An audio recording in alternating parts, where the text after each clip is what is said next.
Oke, teman-teman, suara saya jelas kedengeran kan ya?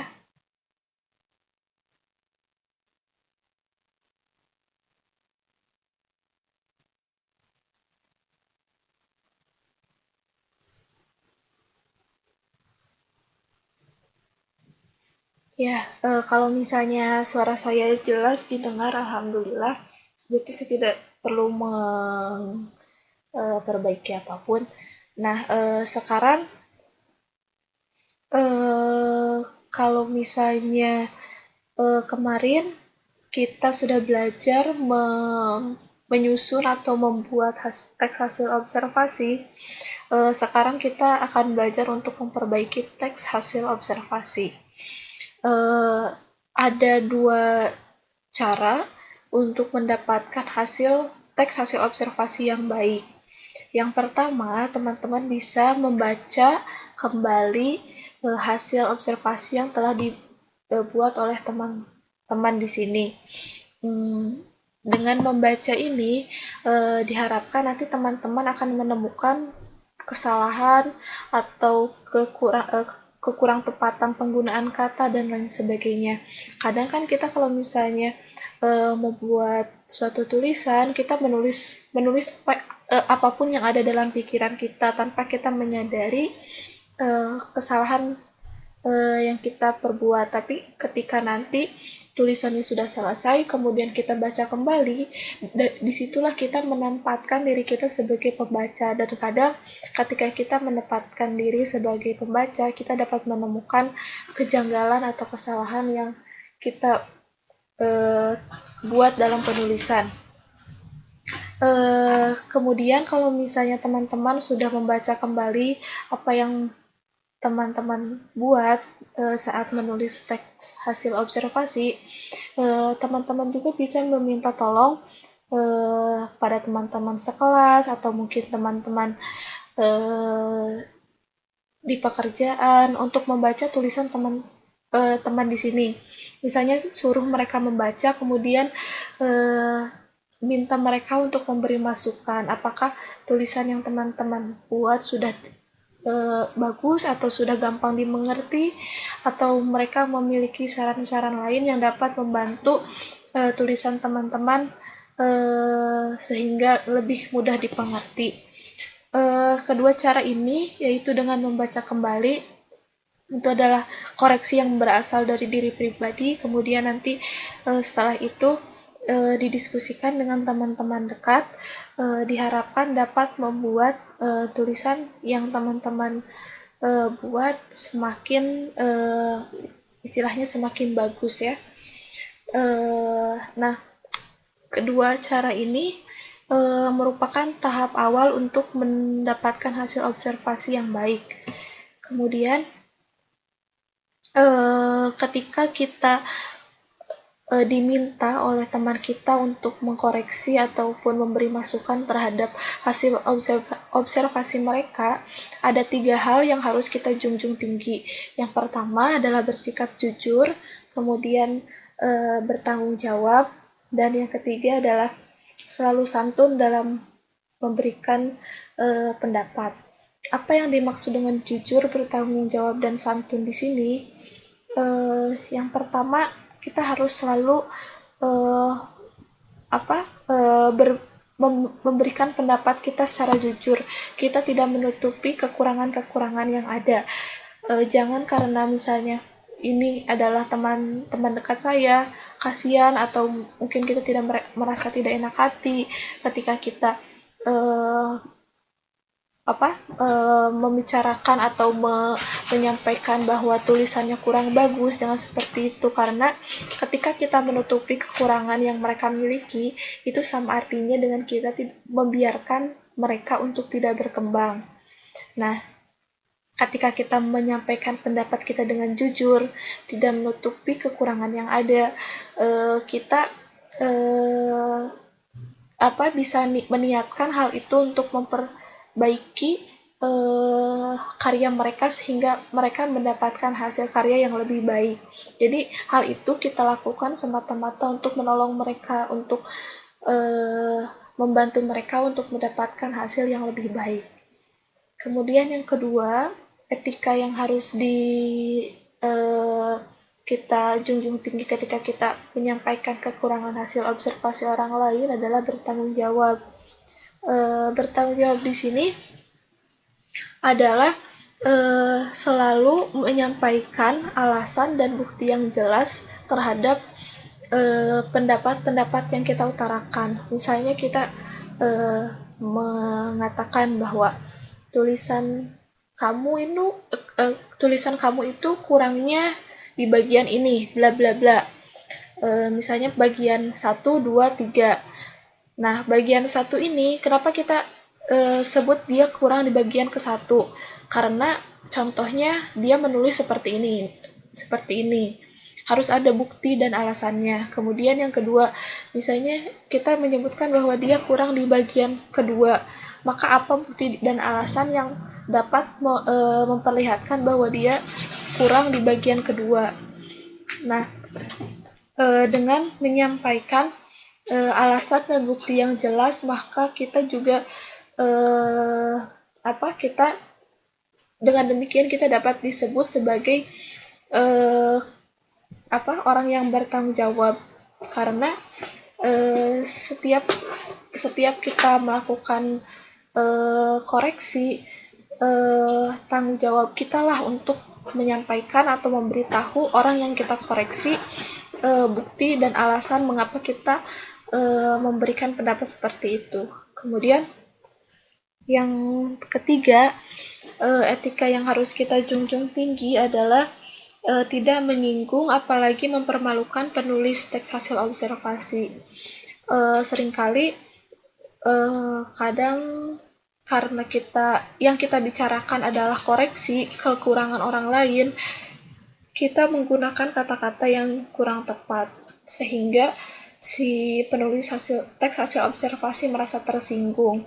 Nah, di sini tugas kita adalah menyusun sedemikian rupa kata-kata yang ingin kita gunakan, sehingga hasil koreksi kita, pendapat yang kita utarakan mengenai kekurangan mereka tidak menjadi beban, tidak menyinggung perasaan mereka. Ini adalah tanggung jawab teman-teman semua ketika teman-teman menyampaikan kekurangan hasil observasi orang lain. Nah, kemudian setelah ini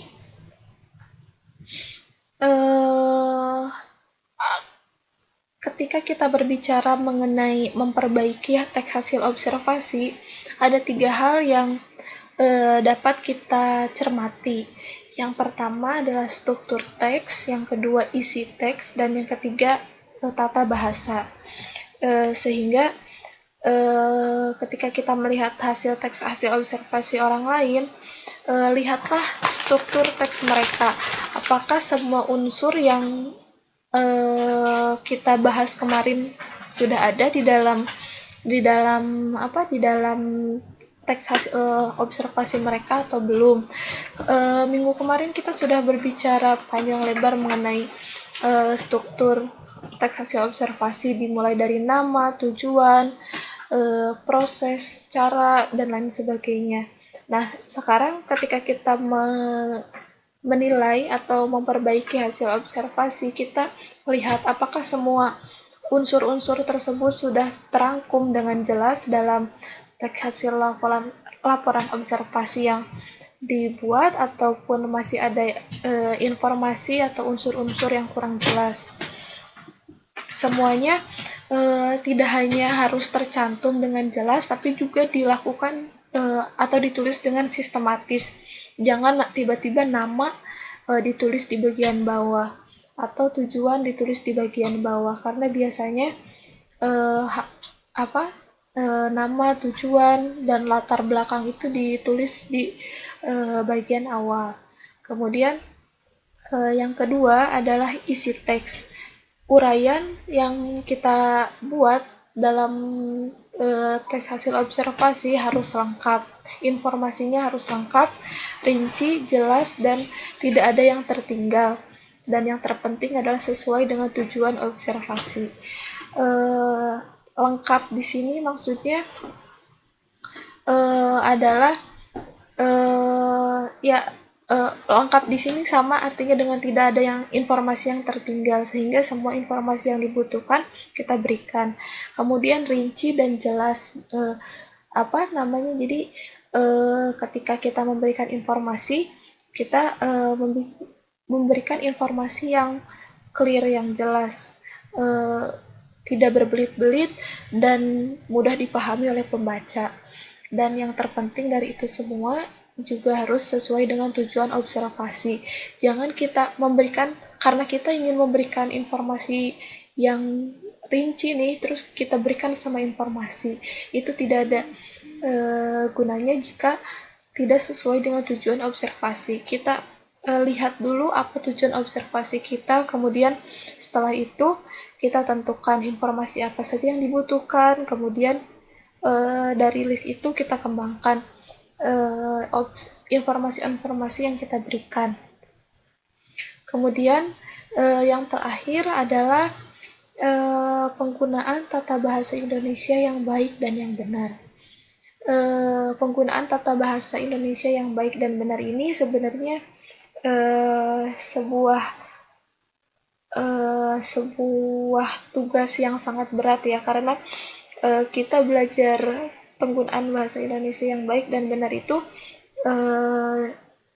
maksudnya sampai saat ini pun kita masih dalam tahap pembelajaran, kita belum selesai belajar bagaimana menggunakan bahasa Indonesia yang baik dan yang benar. Oleh karena itu mungkin untuk yang ketiga ini kita lakukan secara bertahap.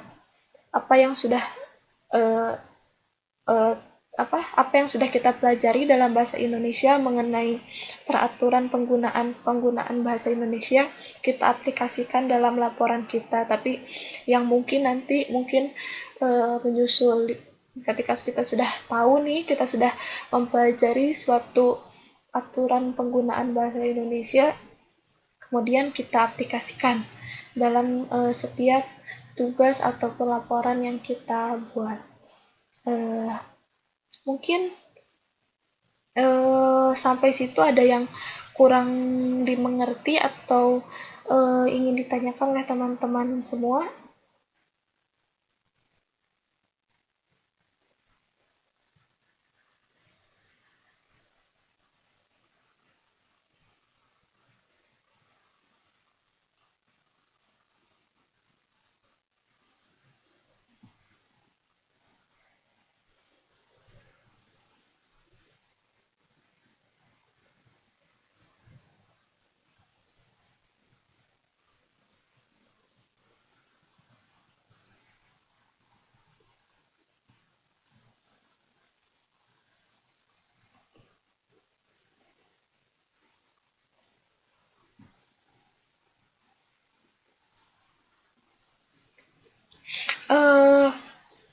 Karena di sini kita semua dalam tahap pembelajaran, untuk tugas-tugas saya koreksi. Misalnya jika ada teman-teman yang menggunakan tata bahasa Indonesia yang belum benar, saya pasti koreksi hal tersebut. Tetapi penggunaan tata bahasa yang baik dan yang benar ini tidak saya masukkan ke dalam proses penilaian karena yang saya nilai adalah isi dari apa yang menjadi tugas di minggu tersebut, kemudian bagaimana teman-teman menyelesaikan tugas tersebut. Itulah yang saya nilai. Tapi besar harapan saya teman-teman ketika mendapatkan koreksi dari saya tentang bagaimana cara menulis bahasa Indonesia yang baik dan benar, teman-teman dapat mengaplikasikan hal itu ke dalam semua tugas yang teman-teman berikan. Jadi ada baiknya teman-teman membiasakan diri menggunakan bahasa Indonesia yang baik dan benar itu dalam semua tugas yang teman-teman kerjakan, terutama dalam mata pelajaran bahasa Indonesia. Karena dari situlah nanti teman-teman akan mulai terbiasa, kemudian dapat menjadi kebiasaan teman-teman untuk menulis dengan menggunakan bahasa Indonesia yang baik dan yang benar. Kemudian yang selanjutnya, di sini kita akan mulai membahas satu persatu mengenai tata bahasa Indonesia. Tadi seperti yang saya jelaskan ada 3 hal yang harus kita lihat ketika kita mau menilai suatu teks hasil observasi. Yang pertama ada struktur. Strukturnya sudah sistematis, sudah terurut, sudah jelas atau tidak. Kemudian yang kedua adalah isi bahasanya, informasinya apakah sudah apakah ada yang tertinggal atau tidak. Kemudian yang ketiga adalah tata bahasa. Tata bahasa ini ada banyak hal, ada terdiri dari banyak sekali unsur. Yang pertama yang akan kita bahas di sini adalah penggunaan kata baku. Penggunaan kata baku ini hanya secuil, hanya sedikit sekali, hanya sebagian kecil dari penggunaan tata bahasa Indonesia yang baik dan yang benar, ya. Sekarang mari kita pelajari bersama. Penggunaan kata baku ini diperlukan dalam penulisan teks hasil observasi. Hal ini menyangkut ejaan atau sistem tata tulis, diantaranya penulisan kata baku. Kata baku yang dimaksud di sini adalah kata yang sesuai atau yang diakui sebagai bahasa Indonesia. Kadang ada kata yang kita anggap itu adalah bahasa Indonesia, padahal sebenarnya bukan. Kata tersebut adalah serapan dari bahasa lain yang sebenarnya bukan bahasa Indonesia. Kata-kata seperti apa saja sih yang ada dalam bahasa Indonesia? Maka sebenarnya kalau misalnya kita punya kamus besar bahasa Indonesia, kita bisa mengecek apakah kata tersebut ada dalam kamus apa tidak. Kalau misalnya kata tersebut ada dalam kamus, maka dapat kita simpulkan bahwa kata tersebut merupakan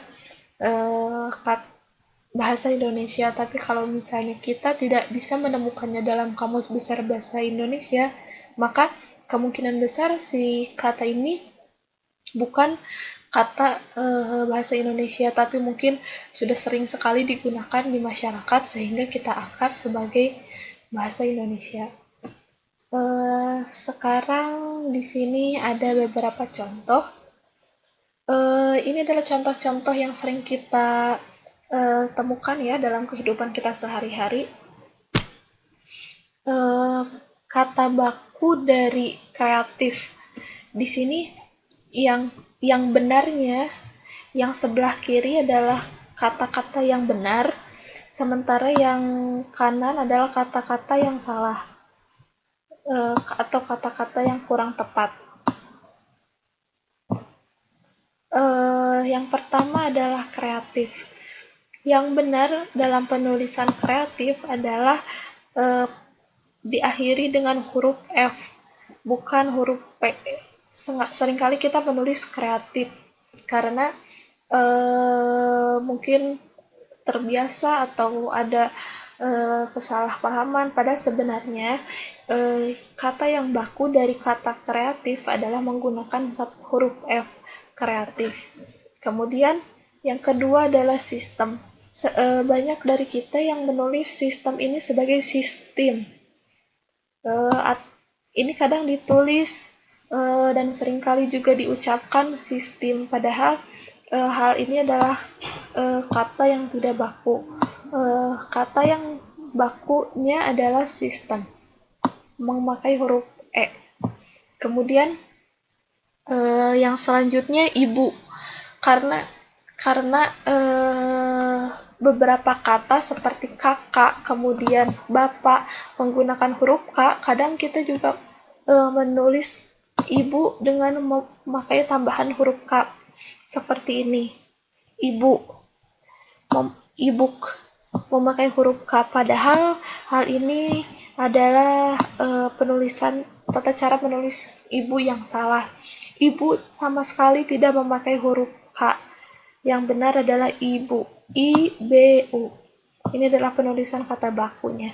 Kemudian yang selanjutnya bapak. Berbeda dengan ibu, bapak di sini memakai huruf K. Sehingga penulisannya pakai K, bapak, tapi dibacanya bapak. Tidak memakai huruf K. Penulisan seperti ini, BAPA, merupakan penulisan yang tidak baku. Bapak di sini sama seperti halnya kakak. Kakak, penulisan kata baku untuk kakak memakai huruf K di akhirnya. K atau kakak. Tapi ketika diucapkan, K-nya tidak usah diikut diucapkan, hanya kakak.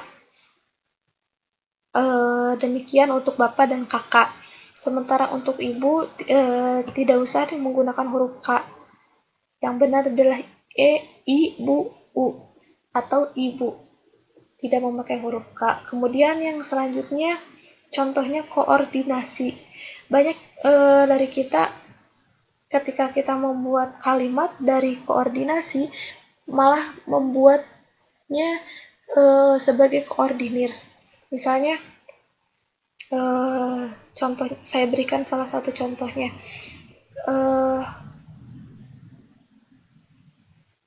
Biar saya yang koordinir misalnya. Biar saya yang koordinir, padahal seharusnya koordinir ini merupakan kata yang tidak baku. Kata yang tepat untuk kalimat ini harusnya adalah biar saya yang koordinasi. Karena koordinir di sini bukan kata yang baku. Kemudian yang selanjutnya adalah telur atau telur ayam atau telur bebek. Banyak dari kita menyebutnya telur pakai O, padahal sebenarnya hal ini salah. Yang benar adalah telur pakai U.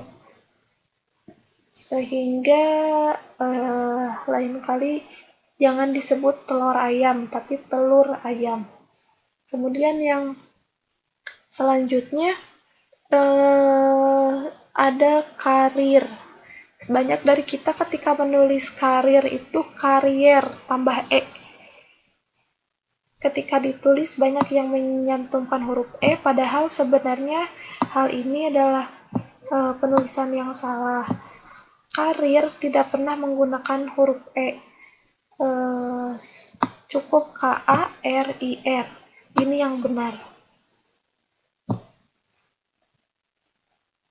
Nah, hal-hal seperti ini banyak istilahnya terlewat oleh kita, mungkin karena kebiasaan, karena ketidaktahuan. Kalau misalnya teman-teman mau, ya bisa dicek di Kamus Besar Bahasa Indonesia, tapi mungkin kita juga kadang malas kalau misalnya kita harus mengecek satu kata per kata bagaimana penulisannya yang baiknya. Oleh karena itu, setiap kata yang misalnya sudah teman-teman ketahui cara penulisannya yang baik, teman-teman aplikasikan dalam setiap tugas, dalam setiap tulisan yang teman-teman buat, sehingga teman-teman tidak akan lupa dan menjadi kebiasaan untuk menulis kata dengan menggunakan kata baku. Kemudian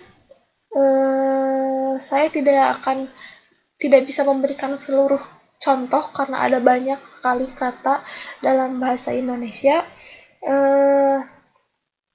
Kalau misalnya teman-teman penasaran, mungkin teman-teman bisa cek di Kamus Besar. Ini hanya beberapa contoh yang saya berikan. Yang seringkali salah dalam penulisan atau maksudnya teman-teman memiliki kesalahpahaman, dikiranya ini kata yang baku padahal sebenarnya bukan kata baku dan tidak ada dalam bahasa Indonesia. Kemudian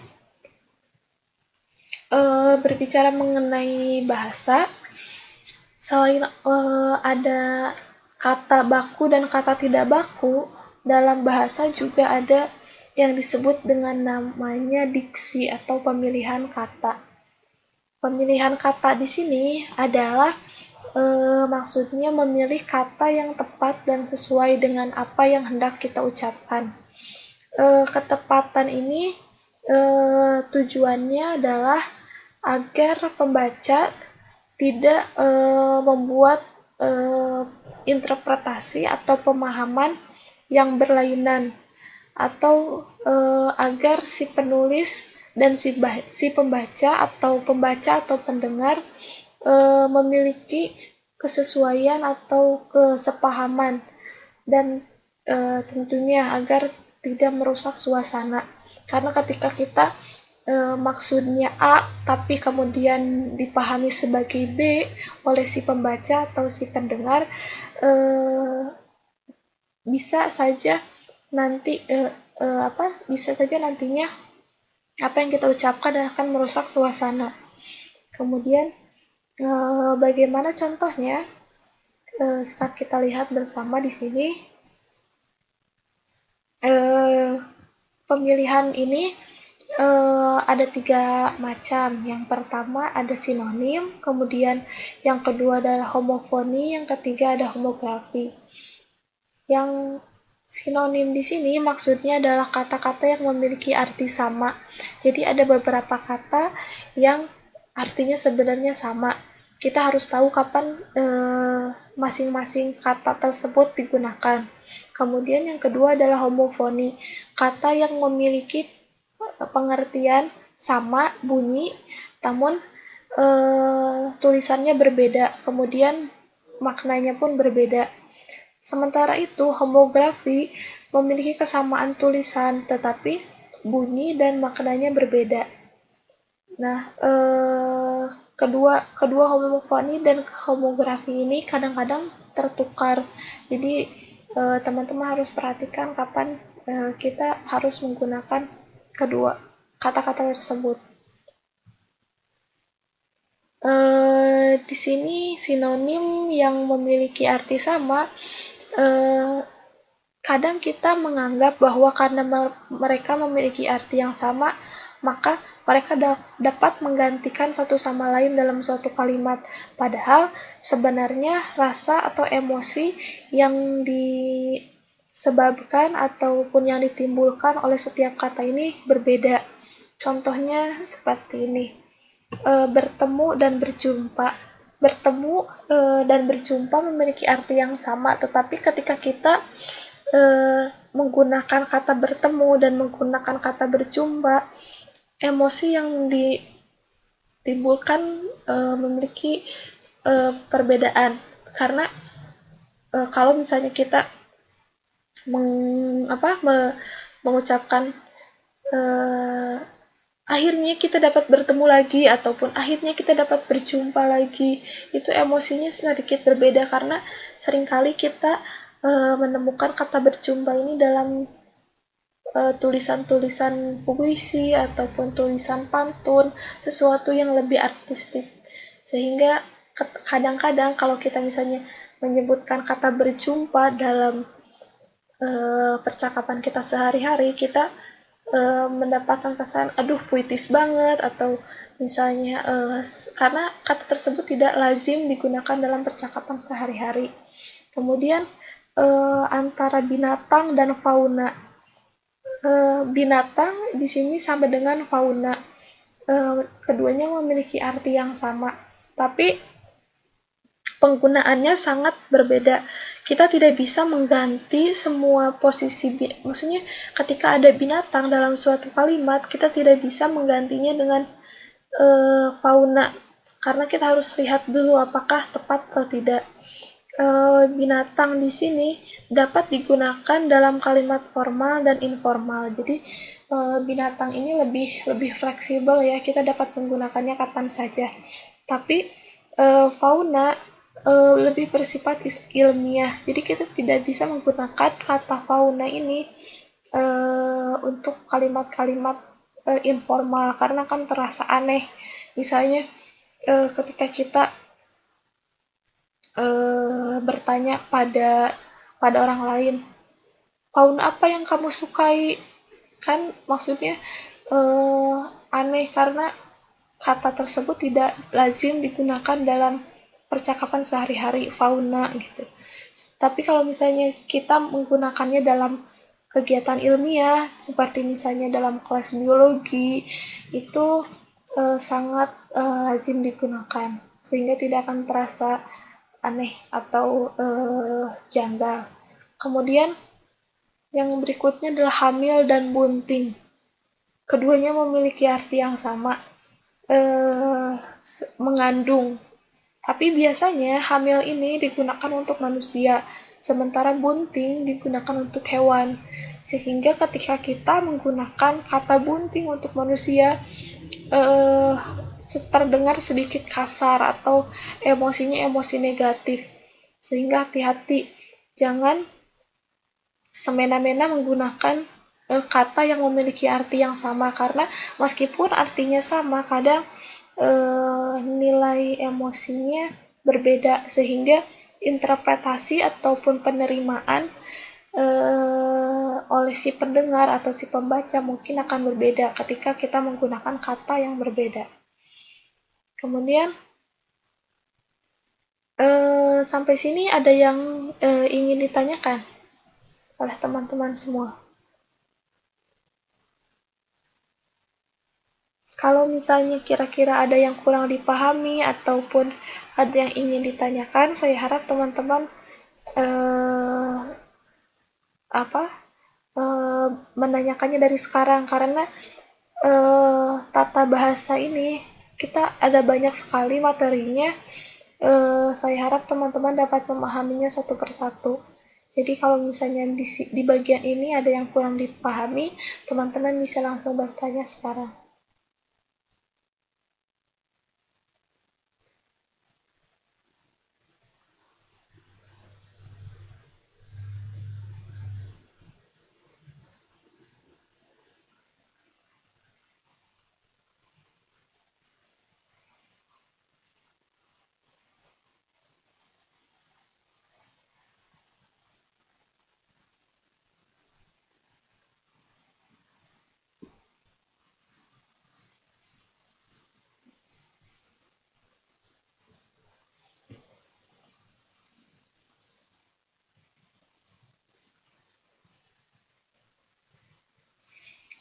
Teman-teman untuk sekarang tidak perlu membuka buku ya, cukup eh, cukup perhatikan ataupun fokus pada materi yang saya sampaikan di layar, karena sebenarnya buku ini saya gunakan hanya untuk sebagai latihan.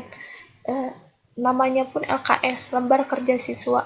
Jadi ketika teman-teman memerlukan latihan, teman-teman bisa buka LKS-nya, tapi untuk materi teman-teman bisa lihat layar yang saya beri, yang seperti yang tercantum pada layar. Eh, Sinonim ini eh, kata yang memiliki sama, sementara kalau misalnya kita ingin kata yang memiliki yang berlawanan, yang memiliki makna yang berlawanan, kita sebut dengan antonim. Jadi sinonim itu eh, kata yang memiliki makna yang sama, sementara antonim kata yang memiliki makna yang berbeda. Nah, si sinonim ini meskipun maknanya sama seperti yang tadi saya sebutkan, kadang penggunaannya tidak bisa digunakan secara maksudnya tidak bisa menggantikan posisi satu sama lain. Kadang kita harus perhatikan kapan kita menggunakan kata ini, kemudian kapan kita menggunakan kata ini, meskipun artinya sama, tapi kita tidak bisa seenaknya menggunakan semua kata. Karena emosi ataupun nilainya mungkin akan terasa berbeda.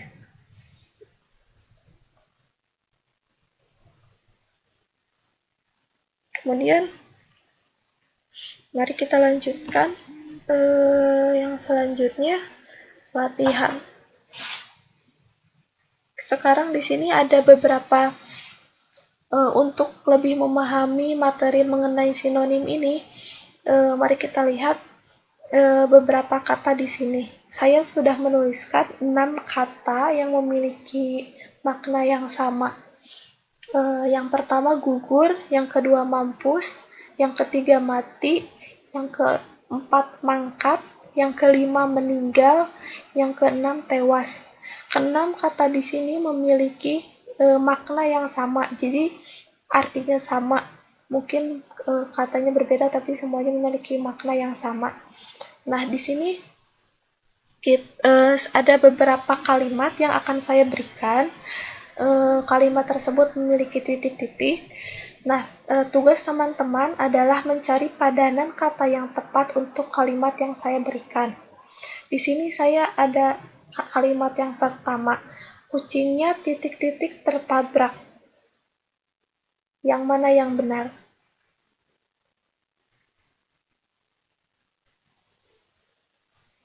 Yang kata yang mana yang eh, tepat untuk kucing? Kucingnya titik-titik tertabrak.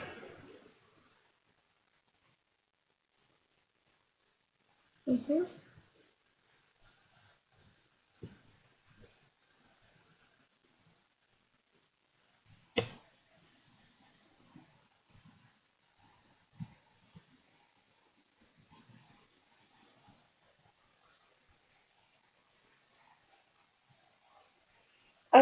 Kebanyakan di sini teman-teman menjawab C.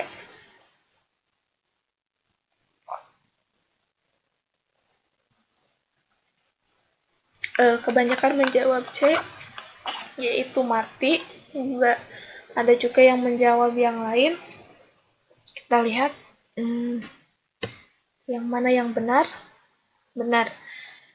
Jawabannya adalah C atau mati. Jangan pernah kita menggunakan kata gugur untuk kucing, karena biasanya gugur itu adalah ungkapan seseorang mati tapi dengan cara yang maksudnya dengan mati secara terhormat, sementara tidak ada kata gugur untuk kucing, karena kucing adalah binatang berbeda dengan manusia.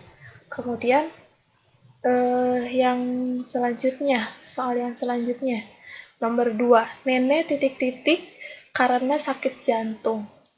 Menurut teman-teman, padanan kata yang mana yang paling tepat?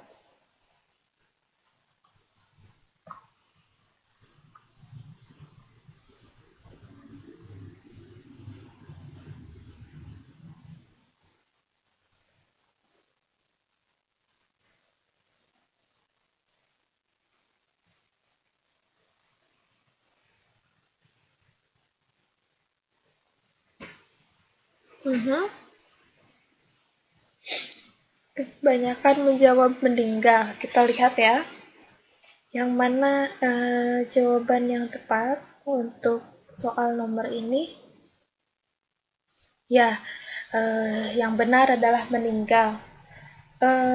Kenapa bukan mati?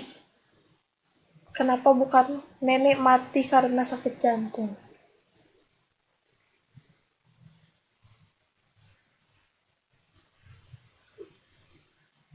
Atau misalnya kalau teman-teman menganggap bahwa mati adalah untuk hewan, kenapa tidak mangkat? Nenek mangkat karena sakit jantung.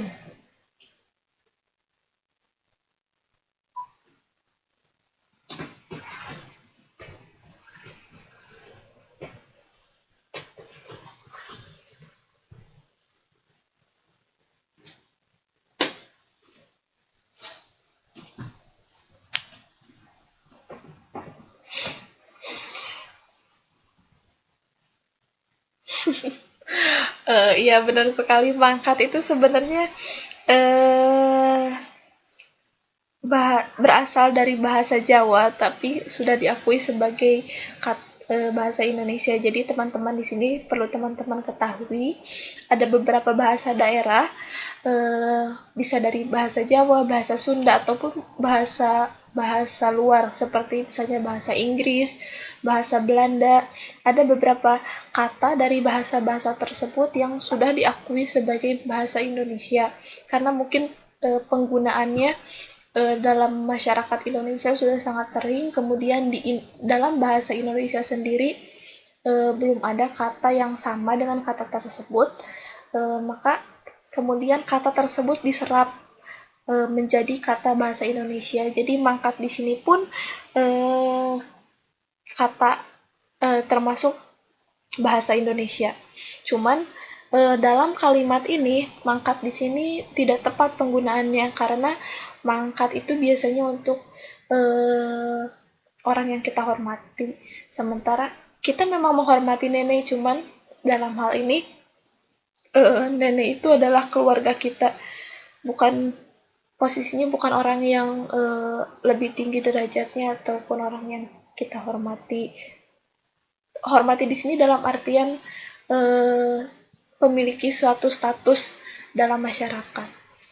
Sementara nenek adalah orang terdekat kita.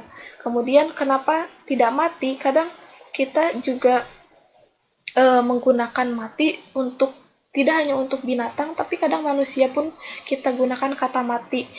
Kalau misalnya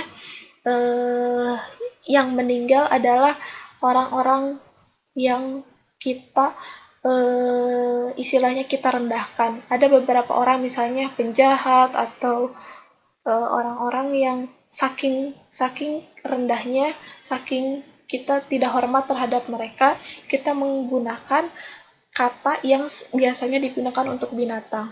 Itu sebagai suatu simbolisasi bahwa kita tidak menghormati orang tersebut, sehingga kita menggunakan kata mati. Kemudian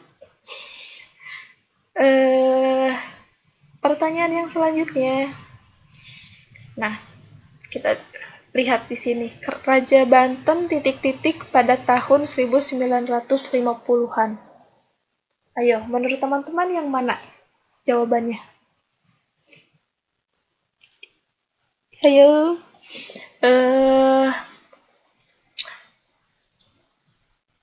beberapa sudah menjawab. Ayo yang lainnya mana?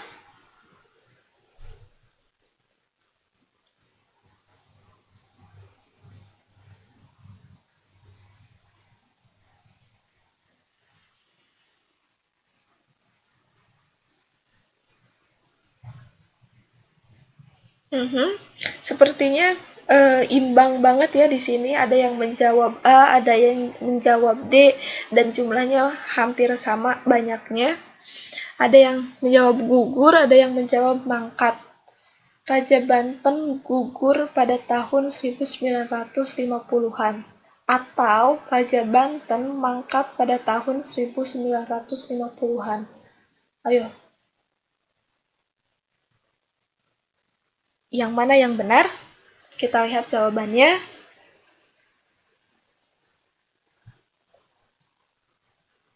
Yang benar adalah Raja Banten mangkat pada tahun 1950-an. Berarti yang benar adalah D, mangkat.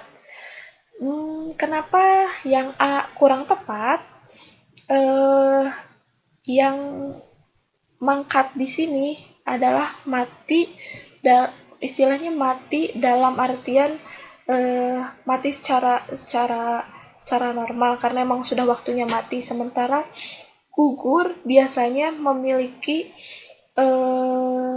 penyebab, maksudnya biasanya kita menggunakan kata gugur ketika orang yang kita hormati meninggal tapi bukan pada waktunya, dalam artian mungkin mati dalam medan perang, mati dalam menunaikan tugas, mati dalam menjalankan misi, sehingga disebut kata gugur.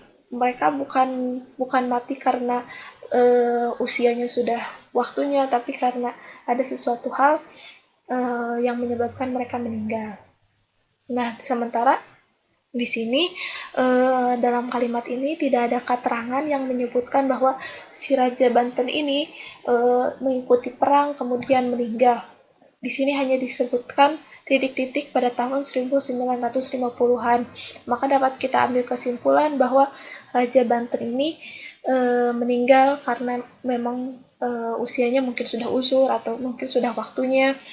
Tapi dia adalah Raja Banten, seseorang yang memiliki status, seseorang yang dihormati dalam masyarakat, sehingga kata yang tepat untuk kalimat ini adalah mangkat. Raja Banten mangkat pada tahun 1950-an. Kemudian pertanyaan selanjutnya. Banyak tentara titik-titik pada masa penjajahan. Sebab kayaknya banyak yang benar nih kalau pertanyaan yang ini.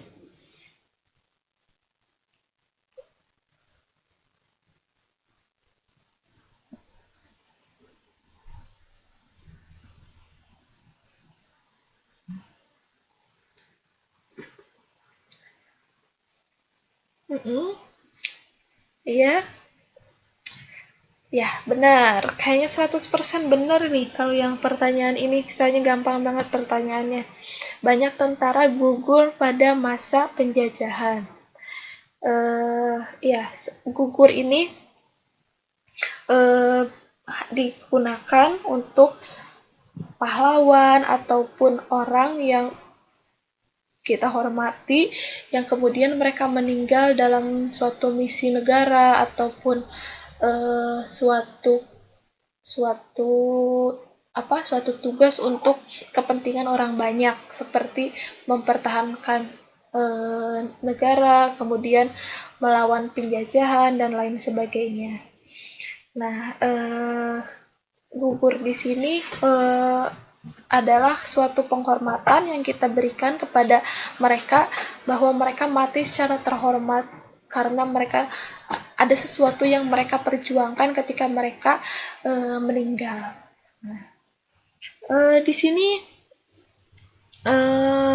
kita tidak latihan ini tidak bukan dari buku, jadi mungkin teman-teman semua di sini tinggal melihat layar dan kemudian mendengarkan bersama-sama karena tidak ada di buku.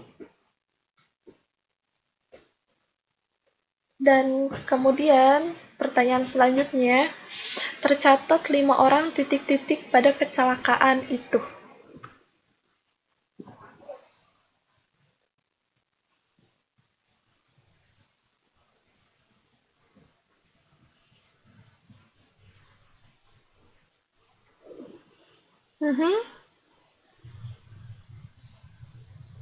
Iya, kayaknya di sini juga semua orang setuju kalau misalnya jawaban yang tepat adalah tewas. Kita lihat jawabannya. Benar sekali. Untuk kalimat ini yang benar adalah tewas. Tercatat 5 orang tewas pada kecelakaan. Tewas ini merupakan kata yang sangat erat kaitannya dengan kecelakaan, karena ketika kita ada kecelakaan, kemudian ada yang meninggal dalam kecelakaan tersebut, biasanya kita sebut dengan kata tewas. Jadi jangan sebutkan tercatat 5 orang mati pada kecelakaan tersebut. Nah, itu agak kedengarannya agak negatif karena biasanya mati digunakan untuk binatang. Kemudian kalau mangkat juga tidak cocok. Tewas di sini lebih kepada meninggal karena suatu kecelakaan, itu yang tepat. Kemudian yang selanjutnya, pertanyaannya, penjahat itu titik-titik dikeroyok warga.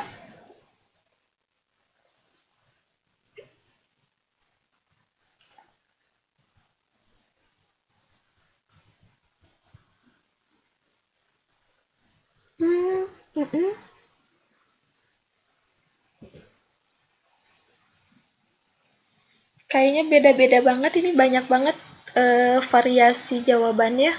Ayo yang lain, mana jawabannya?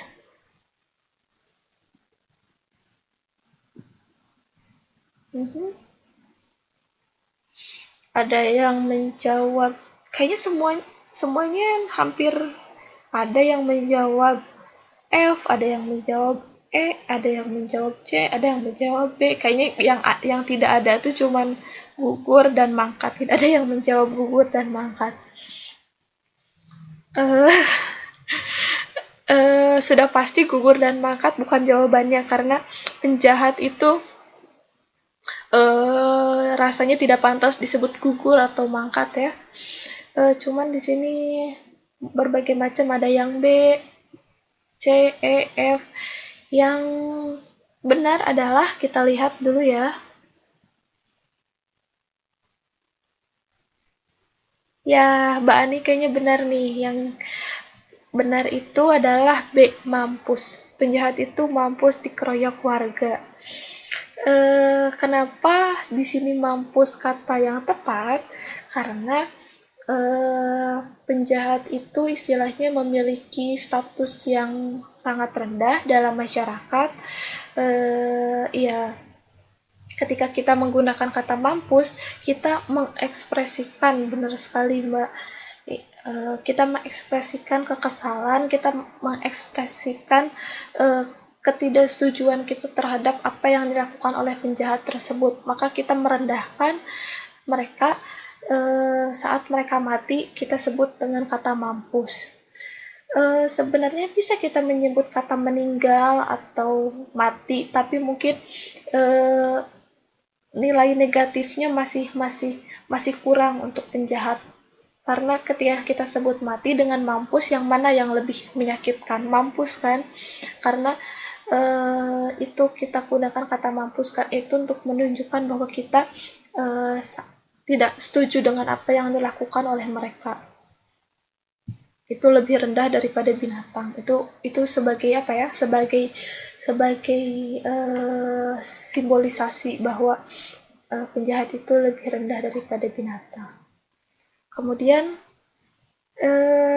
mari kita lanjutkan karena mungkin kelihatannya teman-teman sudah lumayan paham mengenai apa itu sinonim. Kita sekarang lanjutkan dengan homofoni. Seperti yang tadi telah saya jelaskan, homofoni itu adalah kata yang memiliki pengertian sama bunyi, tetapi tulisannya berbeda dan maknanya berbeda. Jadi bunyinya sama, tapi tulisan dan maknanya sangat jauh berbeda. Contohnya adalah bank dan bank. Tuh. Bank yang pertama adalah tempat menyimpan uang. Kita mengucapkannya bank. Kemudian tulisannya BANK. Tulisannya beda, maknanya sangat berbeda, tempat menyimpan uang, tapi bunyinya sama, bank, dengan bank yang kedua. Bank yang kedua adalah panggilan kakak laki-laki. Kadang kalau di Betawi ataupun di beberapa tempat kita menyebutkan kata kakak laki-laki dengan bank. Bunyinya sama dengan tempat menyimpan uang, tapi tulisan dan maknanya beda. Bank yang kedua ini untuk panggilan kakak laki-laki ini menggunakan huruf G, B-A-N-G. Kemudian yang kedua adalah rock dan rock. Rock yang pertama itu salah satu jenis musik, yang gencreng-gencreng itu buat apa? Yang aliran keras itu rock, ditulisnya ROCK, tapi dibacanya rock. Kemudian sama juga dengan pakaian yang biasanya digunakan oleh wanita, itu juga diucapkannya rock, tidak ada perbedaan, tapi penulisannya sangat berbeda. Yang kedua ini ROK dan artinya pakaian. Yang ketiga adalah mint.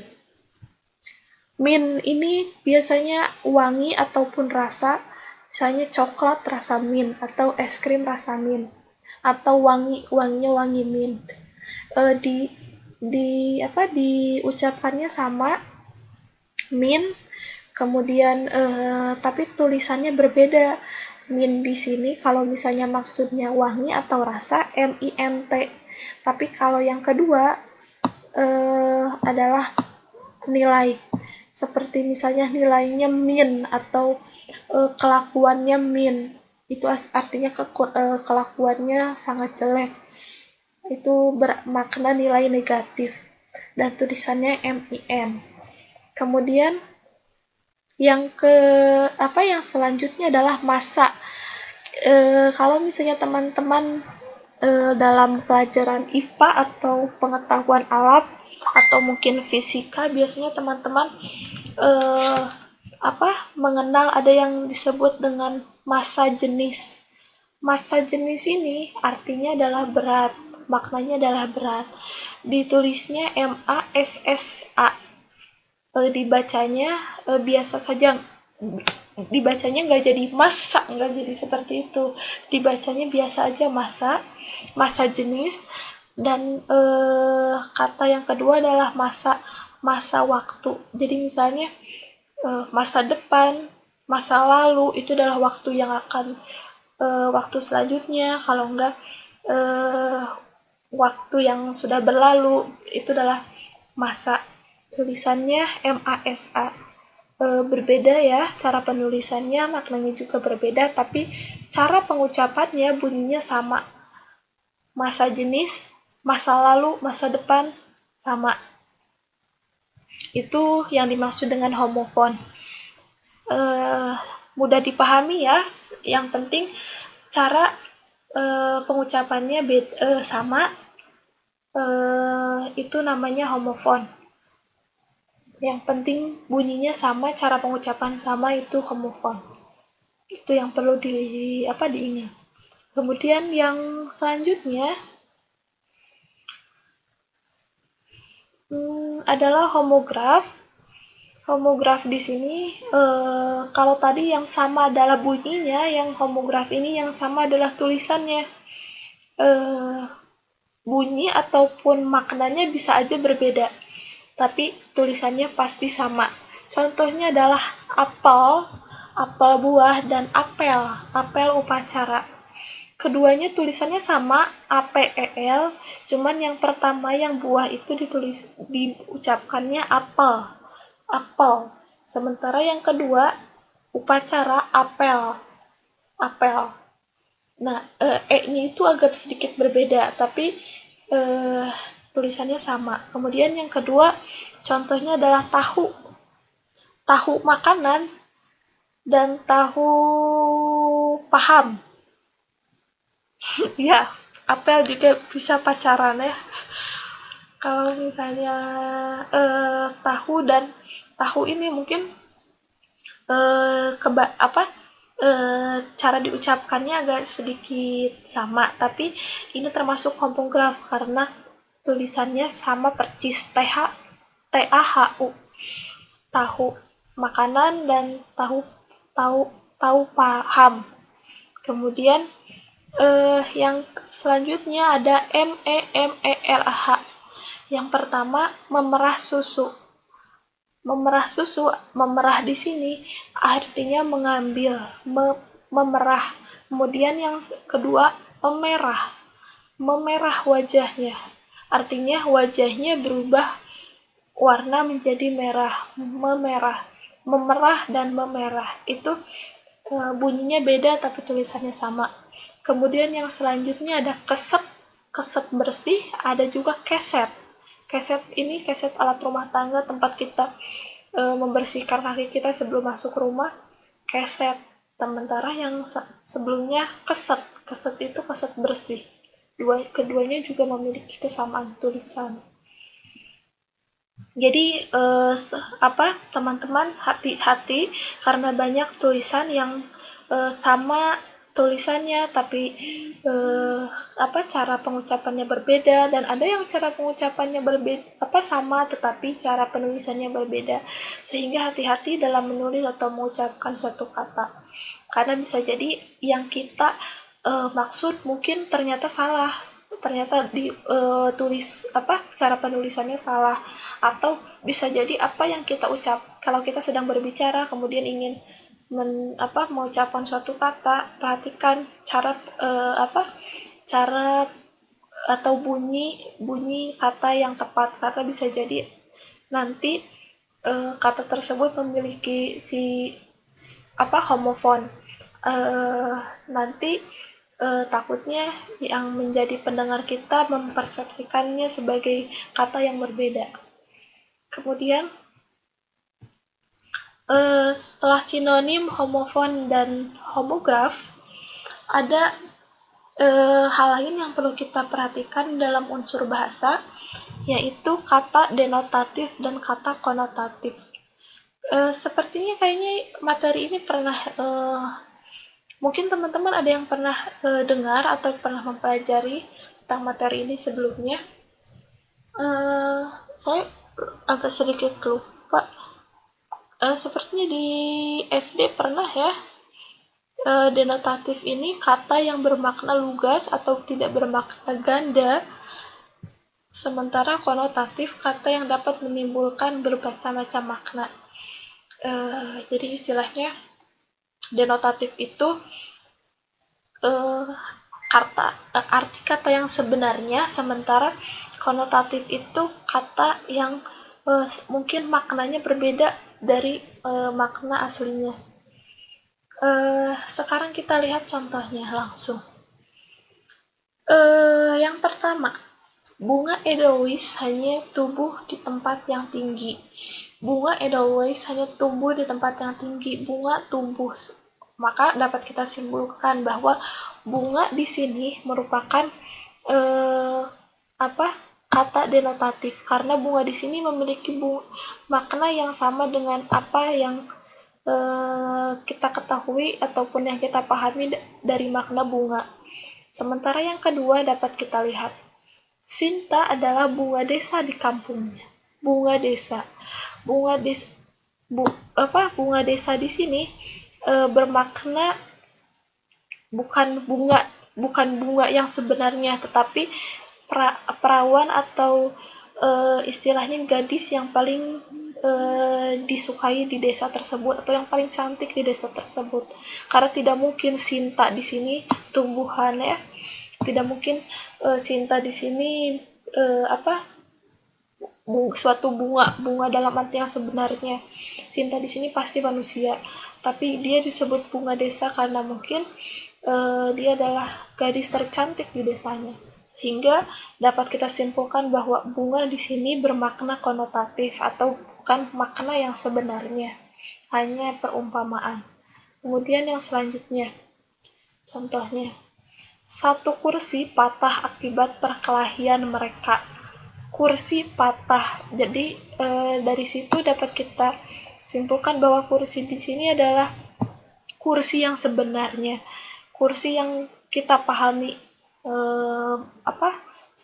kursi yang seperti yang kita pahami, karena dia tidak ada perumpamaan kata dalam kalimat ini. Sementara yang kalimat selanjutnya dapat kita lihat, Jokowi dan Prabowo bersaing dalam memperebutkan kursi kepresidenan. Kursi kepresidenan.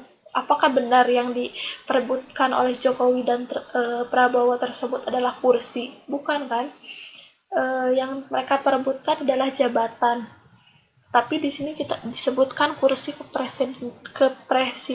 kursi presiden untuk istilahnya sebagai bentuk perumpamaan, karena jabatan ini seringkali kita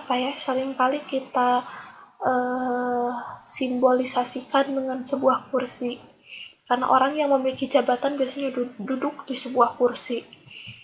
Maka kursi di sini bermakna konotatif, bukan makna yang sebenarnya. Karena yang mereka perebutkan tentu saja bukan kursi ya, tapi jabatan presiden. Kemudian yang selanjutnya, selain harus memperhatikan kata konotatif dan kata denotatif, teman-teman juga harus memperhatikan kata penghubung yang tepat. Seringkali kita menggunakan suatu kata penghubung dengan kata yang bukan pasangannya. Di sini saya berikan beberapa contoh pasangan yang benar dan pasangan yang salah. di sini ada antara. Untuk antara, kata yang pasangan yang tepat untuk antara adalah dan. Antara utara dan selatan, antara Jawa dan Timur, antara Jawa dan Sumatera, atau antara Indonesia dan Taiwan. Bukan dengan. Antara, jika kita menggunakan misalnya antara guru dengan murid itu salah, karena antara pasangannya adalah dan. Ya, ya, antara ada dan tiada benar. Bukan antara ada dengan tiada, itu salah. Kemudian yang selanjutnya tidak. Tidak ini pasangannya adalah tetapi, bukan melainkan. Beberapa di antara kita ada kadang mempasangkan tidak dengan melainkan. Misalnya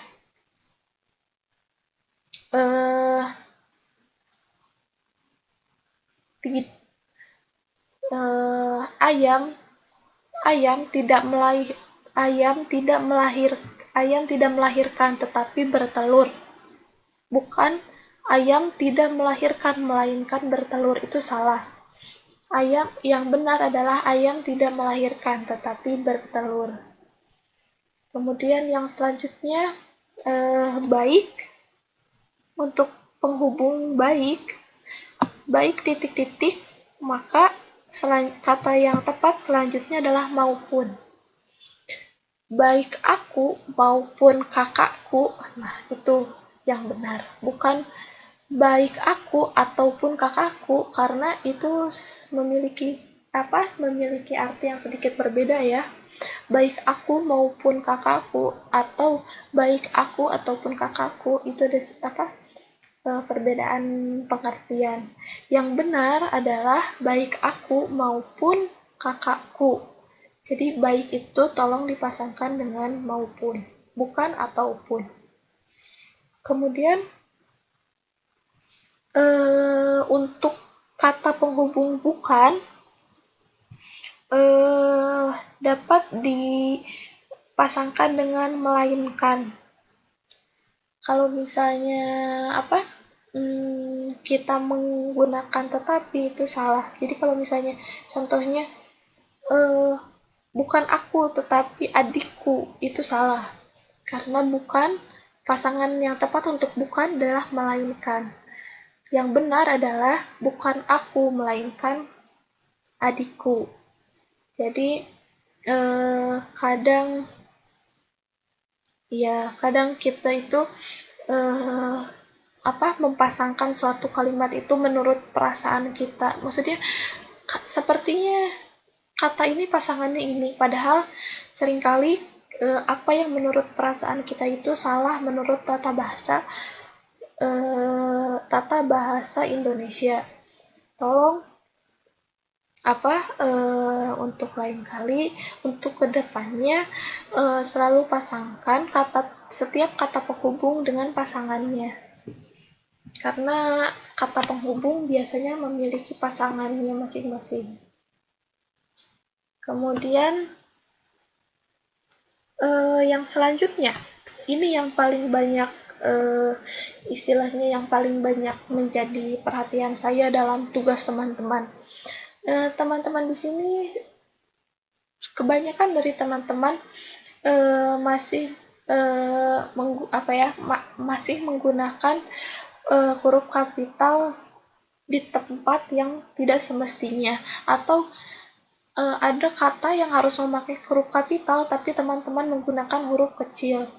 Jadi istilahnya tidak menggunakan huruf kapital dengan baik dan benar.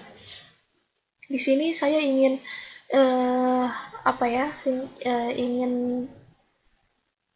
menjelaskan kapan kita harus menggunakan huruf kapital dan kapan kita menggunakan huruf kecil, sehingga harapannya teman-teman nanti pada tugas-tugas kedepannya dapat menggunakan huruf kapital ini pada tempatnya.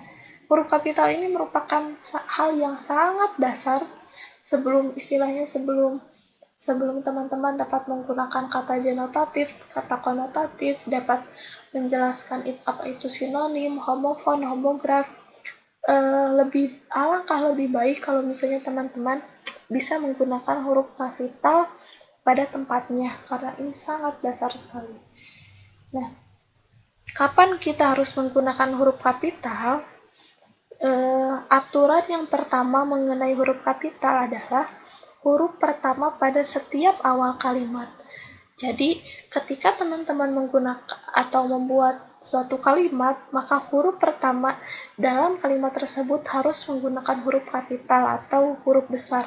Contohnya di sini, saya membuat sebuah kalimat ini.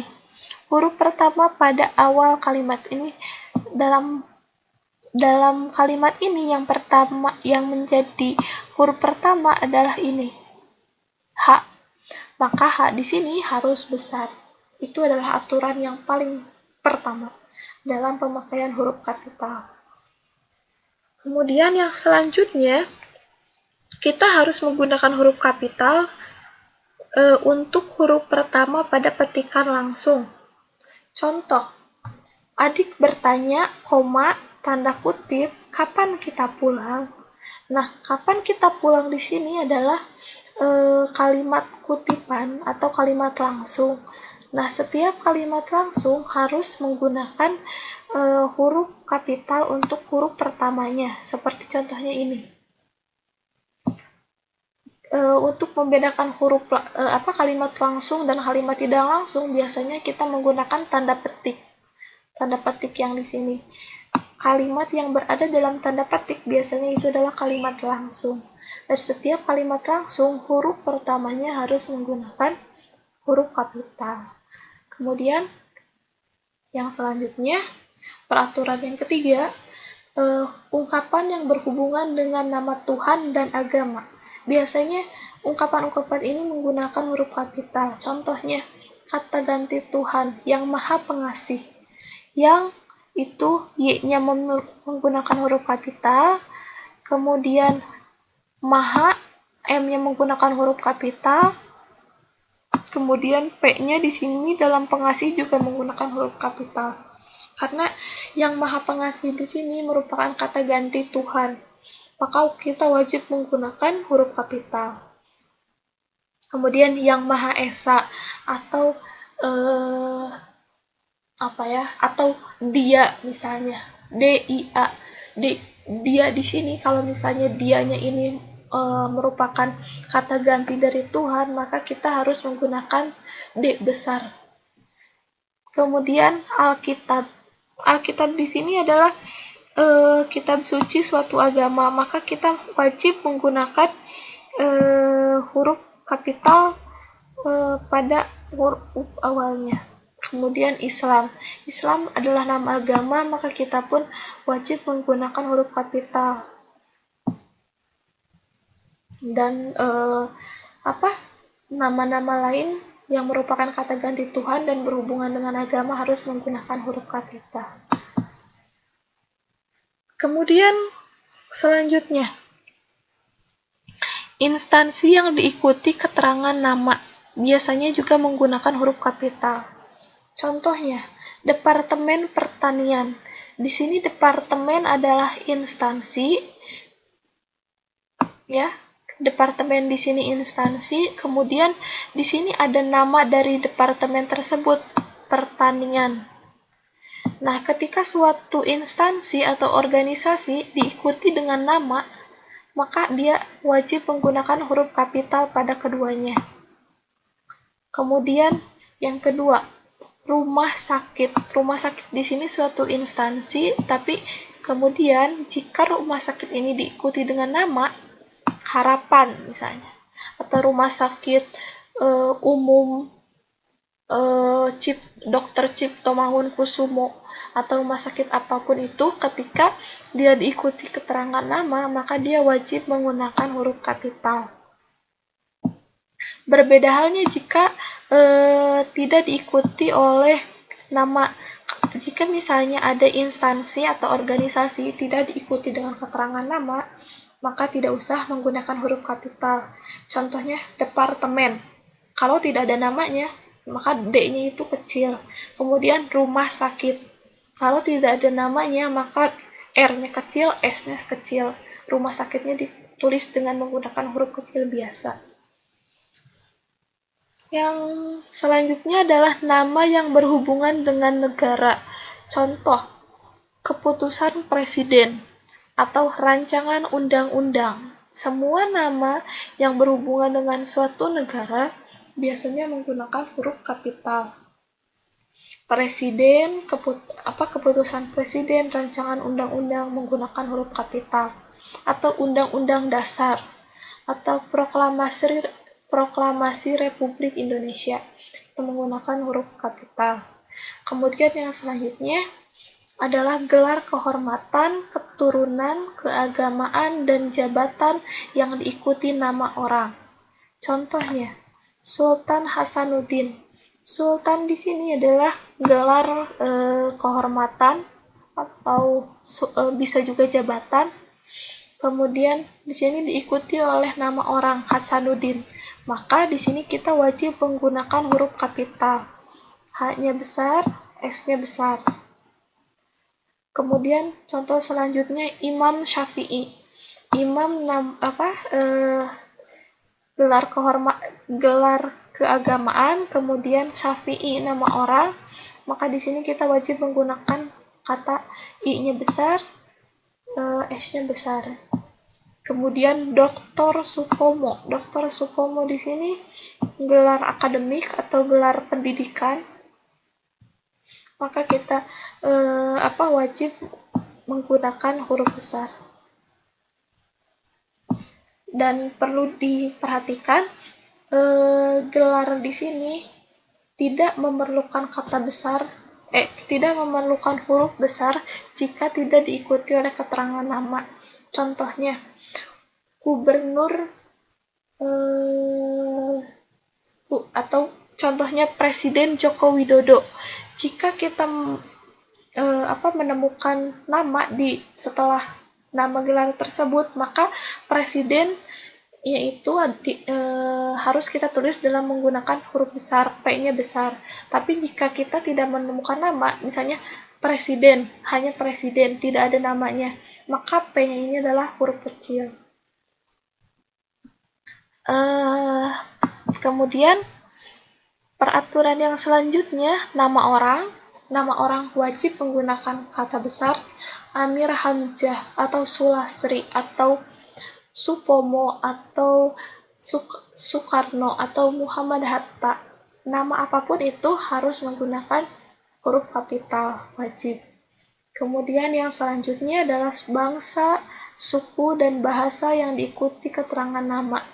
Contohnya Indonesia, Batak, atau Sunda, atau kemudian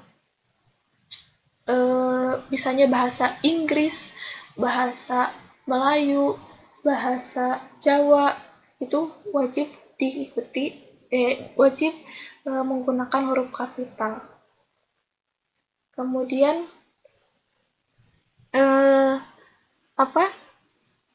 yang selanjutnya adalah tahun, bulan, hari, kemudian hari raya dan peristiwa bersejarah.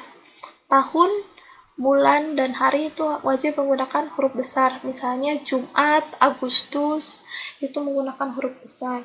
Kemudian hari raya seperti Natal, Idul Fitri, Waisak, Galungan, itu juga menggunakan huruf besar. Atau peristiwa sejarah, misalnya Sumpah Pemuda, atau misalnya peristiwa proklamasi, itu menggunakan huruf besar. Yang selanjutnya, nama geografi. Jadi nama geografi ini maksudnya nama-nama yang berhubungan dengan geografi atau nama tempat. Kali Brantas, Jalan Diponegoro, itu semua memiliki hubungan dengan geografi, maka harus menggunakan kata besar. Kalinya ini kali K-nya besar, B-nya besar, kali berantas. Tapi kalau misalnya tidak diikuti dengan nama, misalnya hanya kali saja, tidak usah menggunakan kata atau huruf besar, tidak usah menggunakan huruf besar.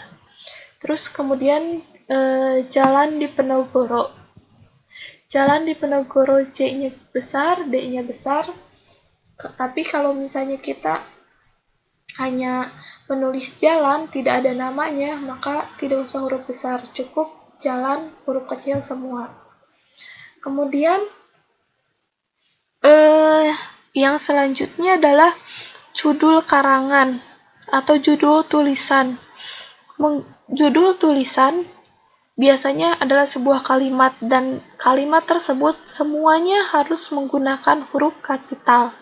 Untuk judul tulisan atau judul karangan, mau itu buku, artikel, atau apapun itu, wajib menggunakan huruf besar. Kecuali, di sini ada pengecualian, untuk kata di, kemudian kata ke, kemudian kata dari, kemudian kata dan, kemudian kata yang, serta kata untuk. Nah, untuk kata-kata yang saya sebutkan ini, mereka jika tidak terletak pada posisi awal, mereka tidak usah atau tidak perlu menggunakan huruf kapital. Contoh, di sini koran Jawa Pos. Jawa Pos di sini merupakan suatu judul karangan atau karya, maka menggunakan huruf besar Jawa Pos. Kemudian ada buku etika dan hukum bisnis. Karena etika dan hukum bisnis ini merupakan sebuah judul karangan, maka menggunakan huruf besar. E-nya besar, kemudian H-nya besar, kemudian B-nya besar, hukum bisnis. Tetapi karena di sini dan adalah salah satu kata yang dikecualikan, maka dan di sini tidak usah menggunakan kata besar. Karena seperti yang tadi saya sebutkan, judul karangan semuanya menggunakan kata besar kecuali kata di, ke, dari, dan, yang, untuk. Untuk keenam kata ini tidak usah menggunakan huruf besar. Kecuali mereka ada di posisi awal kalimat. Contohnya, dari Sabang sampai Merauke. Misalnya saya menulis sebuah buku yang judulnya Dari Sabang sampai Merauke. Dari di situ berada di posisi awal, maka dari di situ menggunakan huruf besar karena ada di posisi awal. Tapi kalau misalnya darinya ada di tengah-tengah kalimat, maka tidak usah menggunakan huruf besar. Nah, kemudian yang selanjutnya adalah istilah kekerabatan. Untuk istilah kekerabatan selalu menggunakan huruf kapital. Contohnya ayah, ibu, kakak, paman, atau kakek, nenek, bibi, tante, om, semuanya menggunakan huruf kapital. Karena mereka adalah istilah-istilah yang menyangkut dengan kekerabatan. Kemudian kata ganti Anda, jika teman-teman menulis menggunakan Anda dalam tulisan teman-teman, Anda di sini selalu menggunakan huruf kapital dimanapun mau itu di tengah kalimat, mau di awal kalimat, mau di akhir kalimat, Anda selalu menggunakan huruf kapital. A-nya ini besar. Itu adalah peraturan Tata Bahasa Indonesia. Jadi kalau teman-teman membuat sebuah kalimat, saya selalu menghormati Anda, maka yang besar yang harus menggunakan huruf kapital adalah saya yang pertama karena ia berada di posisi awal kalimat, S-nya besar. Kemudian saya selalu menghormati Anda. Anda-nya di situ A-nya harus menggunakan huruf kapital. Saya rasa sekian untuk peraturan menggunakan huruf kapital. Ada yang ingin ditanyakan oleh teman-teman semua di sini?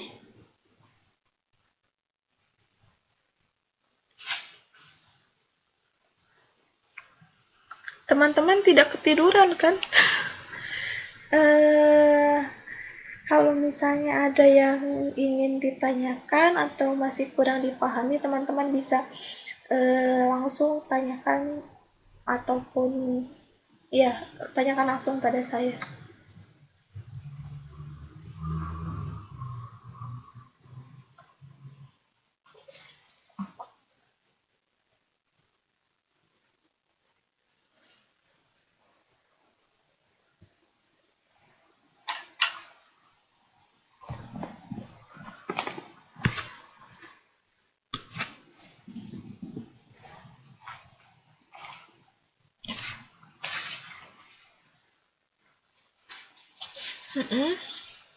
Bagus kalau misalnya semuanya tetap fokus.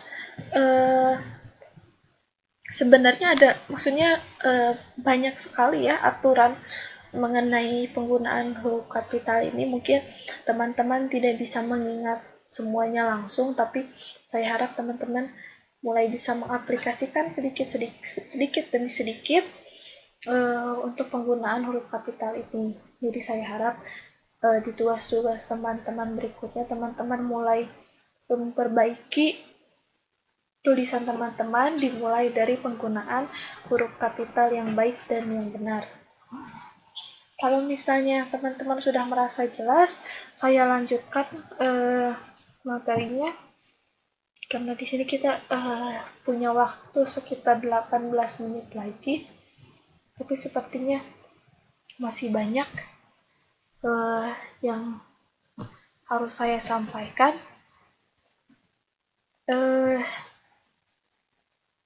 Kemudian di samping penggunaan huruf kapital, hal lain yang saya lihat teman-teman masih banyak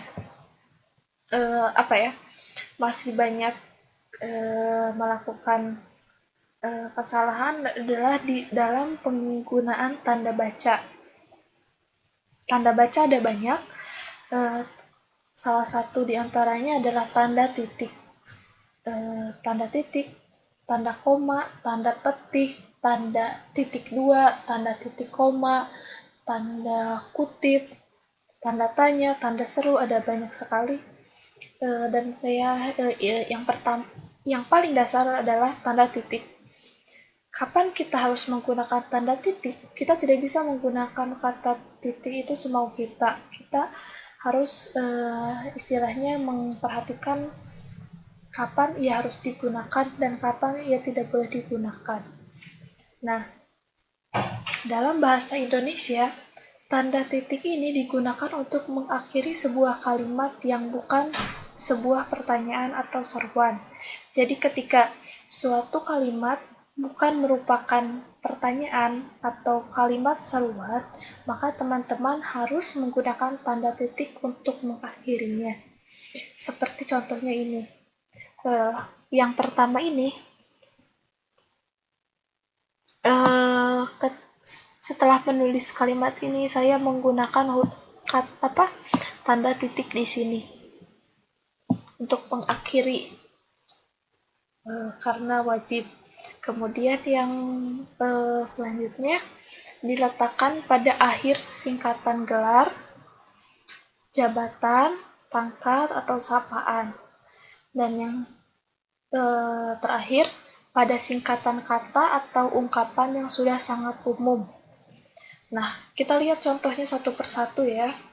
Yang pertama, untuk mengakhiri sebuah kalimat yang bukan pertanyaan atau seruan. Di sini saya menuliskan sebuah contoh kalimat. Menggunakan tanda baca dengan benar agar tidak terjadi kesalahpahaman. Ini setelah kalimat ini saya imbuhkan kata titik, itu wajib. Kemudian yang selanjutnya diletakkan pada akhir singkatan gelar, jabatan, pangkat, dan sapaan. Misalnya di sini, Dokter Adit senang mengobati orang sakit. Dokter Adit di sini adalah sebuah gelar pendidikan. Maka setelah singkatan gelar pendidikan ini, kita imbuhkan huruf titik. Kemudian yang selanjutnya pada singkatan kata atau ungkapan yang sudah sangat umum.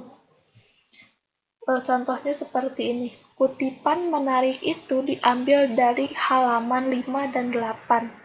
Halaman di sini, HLM, adalah sebuah singkatan umum yang diakui sebagai singkatan yang baku atau singkatan yang resmi dalam bahasa Indonesia. Jadi kita boleh menyingkat halaman menjadi HLM karena itu merupakan singkatan yang resmi. Tetapi jangan lupa untuk mengimbuhkan atau menambahkan huruf titik, tanda baca titik setelah HLM. Jadi HLM titik itu adalah penulisan singkatan yang baik dan benar. Kemudian yang selanjutnya setelah tanda baca titik, kita juga harus memperhatikan tanda baca koma. Di sini teman-teman saya lihat masih banyak yang istilahnya menggunakan tanda koma tidak pada tempatnya. Kapan kita harus menggunakan tanda koma? Ada 3 hal yang menyebabkan kita harus menggunakan tanda koma. Yang pertama adalah ketika kita ingin memisahkan unsur-unsur dalam suatu rincian. Jadi ketika kita akan merinci sesuatu, maka kita memisahkan setiap unsur itu dengan tanda koma. Contohnya, kita lihat contohnya di sini. Di bawah, studio tersebut dilengkapi gitar, drum, dan bass. Di sini ada 3 hal yang ingin kita rinci. Gitar, drum, dan bass. Nah, untuk memisahkan ketiga unsur ini kita menggunakan tanda koma di sini. Kemudian biasanya sebelum unsur terakhir kita tidak menggunakan kata koma lagi, tapi menggunakan kata penghubung dan. Jadi sebelum unsur terakhir biasanya kita menggunakan kata penghubung dan bukan koma. Dan jangan menambahkan koma di sebelum dan. Jadi jangan menambahkan huruf tanda baca koma setelah drum karena kita sudah mengganti tanda baca tersebut dengan kata penghubung dan. Jadi penulisan yang baiknya adalah seperti ini. Gitar, drum, dan bass, titik. Bukan gitar, drum, dan bass, titik. Kalau misalnya kita menggunakan koma, kemudian menggunakan dan, itu jadinya berlebihan. Maksudnya di sini koma di sini dan memiliki fungsi yang sama. Seperti itu.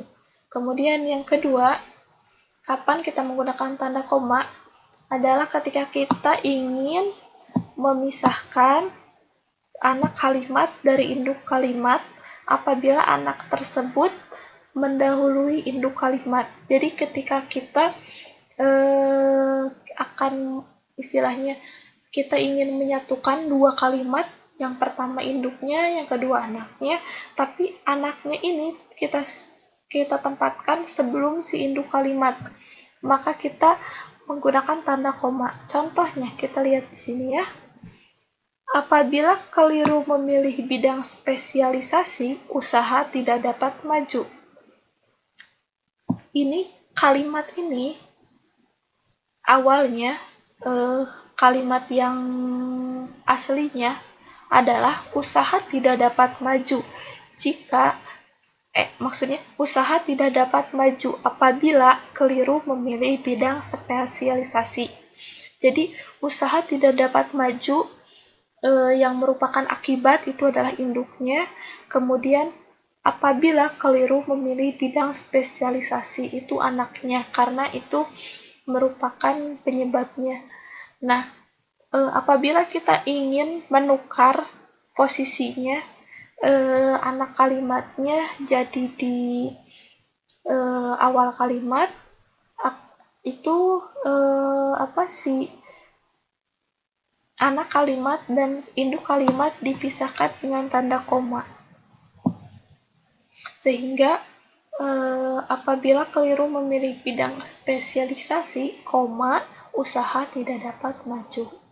Kemudian yang selanjutnya adalah memisahkan petikan langsung dari bagian lain dalam kalimat. Jadi tanda koma ini digunakan ketika kita ingin memisahkan petikan langsung dalam suatu kalimat. Contohnya, jangan buang sampah sembarangan, koma, kata Rudi. Jadi dalam satu kalimat itu biasanya kita ingin menambahkan siapa yang mengatakan kalimat tersebut, atau siapa yang berkata seperti itu. Maka kalimat langsungnya yang dalam tanda petik ini kita pisahkan dengan tanda koma. Seperti ini. Nah, itu 3 hal atau 3 waktu, 3 saat ketika teman-teman harus menggunakan tanda koma. Nah, kemudian selanjutnya adalah tanda seru. Sepertinya kalau tanda seru teman-teman tidak terlalu sering menggunakan, dan sepertinya teman-teman juga sudah lumayan paham. Tanda seru ini dipakai setelah ungkapan yang berupa seruan, perintah, pernyataan yang menggambarkan kesungguhan, ketidakpercayaan, atau rasa emosi yang kuat. Contohnya, jangan letakkan benda itu di depan saya, tanda seru. Nah, kalimat ini merupakan suatu pernyataan yang menyatakan yang menggambarkan kesungguhan atau suatu emosi yang kuat.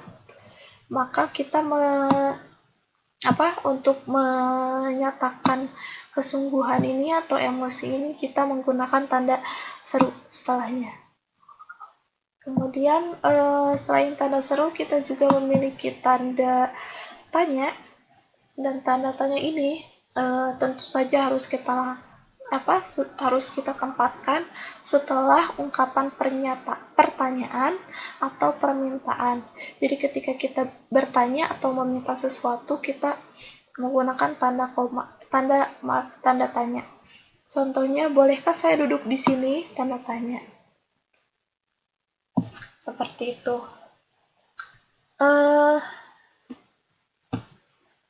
Kemudian selain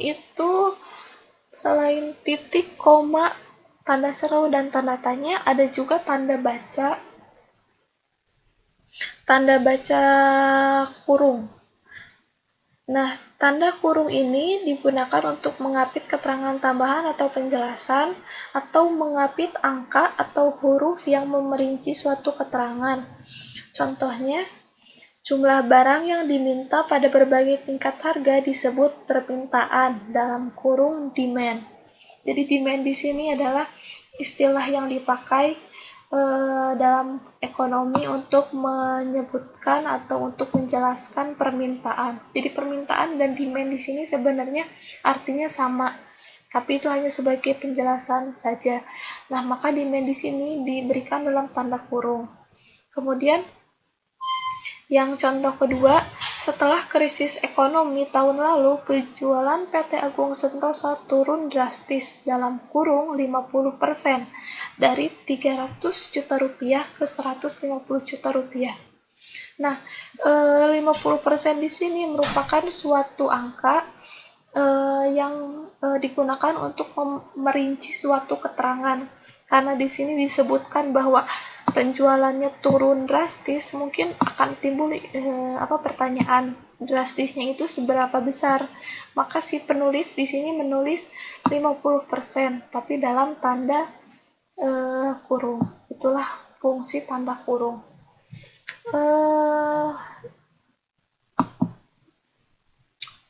Itu dia penggunaan tanda baca. Ada pertanyaan untuk penggunaan tanda baca?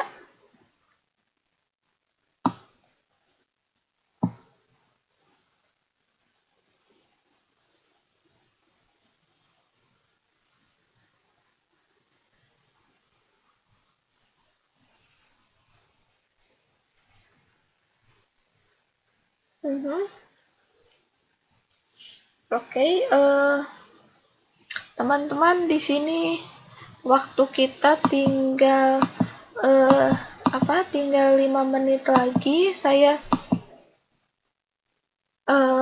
mohon waktunya 5 menit ini untuk menggunakan waktu 5 menit untuk menyelesaikan materi kita. Kemudian selain itu saya juga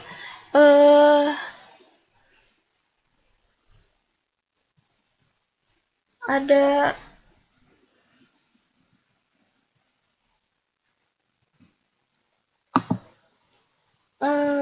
penulisan kalimat efektif. Penulisan kalimat efektif ini digunakan untuk tujuan agar si pembaca atau pendengar memahami sebuah kalimat dan menjelaskan suatu persoalan secara lebih singkat, jelas, padat, mudah dan mudah dimengerti serta diartikan. Kita lihat contohnya ya. Bagaimana penulisan kalimat efektif dan kalimat yang tidak efektif. Di sini contohnya, Budi adalah seorang pria tampan, ganteng, dan menawan. Budi juga merupakan anak paling teladan di sekolah. Ia sangat disayangi oleh orang tuanya. Ia setiap hari pergi makan dan mandi pada jam 5 pagi. Nah, paragraf berikut merupakan paragraf yang tidak efektif. Karena apa? Dia banyak pengulangan kata. Kemudian bagaimana yang efektif? Kalimat yang efektif dari paragraf yang saya bacakan barusan, contohnya seperti ini. Ini yang tidak efektif. Yang efektifnya adalah Budi adalah pria tampan. Di atas disebutkan tampan, ganteng, dan menawan. Sebenarnya tampan, ganteng, dan menawan memiliki arti yang sama, jadi tidak usah disebutkan berkali-kali. Budi adalah pria yang tampan, itu sudah cukup. Kemudian, Budi juga merupakan anak paling teladan di sekolah. Ia sangat disayangi oleh orang tuanya. Ia pergi makan dan mandi pada jam 5 pagi. Nah, di sini untuk menjadikannya kalimat efektif, dua kalimat ini disatukan. Budi juga merupakan anak paling teladan di sekolah dan ia sangat disayangi oleh orang tuanya. Disatukan menjadi ia juga merupakan anak paling teladan di sekolah sehingga ia sangat disayangi oleh orang tuanya. Karena apa? Kadang kita harus menjadikan suatu kalimat itu enak dibaca. Kalau misalnya kita menyebutkan Budi juga merupakan anak teladan di sekolah, ia sangat disayangi oleh orang tuanya. Itu seperti tulisan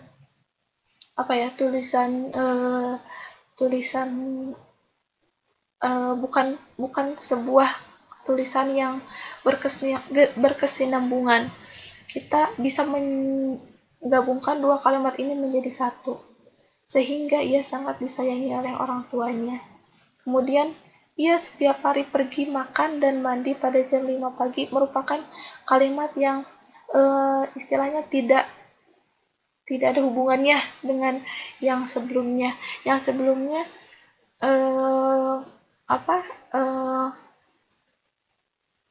berbicara mengenai Budi adalah seorang yang tampan, kemudian teladan dan sangat yang disayangi oleh orang tuanya. Kemudian tiba-tiba di sini ada informasi mengenai makan dan mandi pada jam 5 pagi. Karena kalimat ini tidak ada hubungannya sebelumnya, maka kalimat ini bisa kita hapus. Itulah contohnya cara membuat kalimat yang tadinya tidak efektif menjadi kalimat efektif.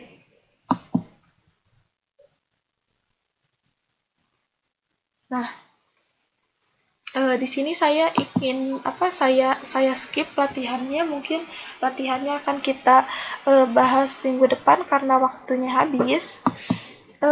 Saya untuk tugas minggu ini tadinya saya ingin tugasnya adalah meringkas hasil observasi, tapi sepertinya tulisan teman-teman belum memadai yang minggu kemarin. Jadi saya harap teman-teman menulis ulang tugas yang kemarin yang nomor 2 tentang menulis tulisan hasil observasi. Kemudian dikirim lagi ke saya lewat email tulisannya yang kemarin. Setelah saya lihat teman-teman menulisnya sangat singkat sekali, kebanyakan dalam satu paragraf, sehingga saya tetapkan sekarang untuk yang menulis hasil laporan observasi tersebut, teman-teman harus menulisnya minimal dalam 3 paragraf. Jadi kalau misalnya teman-teman ada yang masih menulisnya dalam satu paragraf, tolong dikembangkan menjadi 3 paragraf minimal. Tidak usah diganti temanya, bisa dilanjutkan dari yang kemarin. Nanti dikirimnya lewat email yang sama seperti yang kemarin. Ada yang ingin ditanyakan?